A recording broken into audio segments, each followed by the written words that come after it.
16 मे हिंदुस्थानी शास्त्रीय संगीत तसेच सुगम संगीतात लोकप्रिय असलेल्या सुप्रसिद्ध गायिका माणिक वर्मा यांचा जन्मदिवस।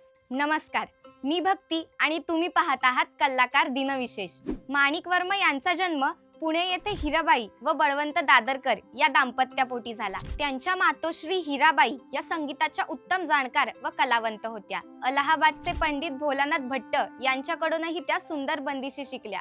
सुप्रसिद्ध गायिका हिराबाई बडोदेकर या त्यांच्या आदर्श। वयाच्या अवघ्या 13व्या वर्षी त्यांनी गणपती उत्सवात पहिला जाहीर कार्यक्रम सादर केला।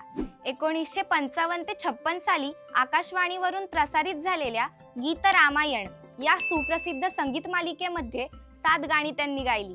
देश विदेशातील अनेक स्वरमंचासह आकाशवाणी, दूरदर्शन इत्यादी माध्यमातून त्यांचे गाणे रसिकप्रिय झाले। तालावरील प्रभुत्व, शब्दांची योग्य जाणीव, योग्य तालीम, बहुश्रुतता, स्वतःचा मोठा व्यासंग व अखंड चिंतन मनन यांमुळे त्यांनी आपले गायन रंजक बनविले। 16 मे हा त्यांचा जन्मदिवस माणिक वर्मा दिन म्हणून घोषित करून त्यांना सन्मानित करण्यात आले। हा संपूर्ण व्हिडिओ पाहण्यासाठी आपल्या कलाकार YouTube चॅनलला नक्की भेट द्या।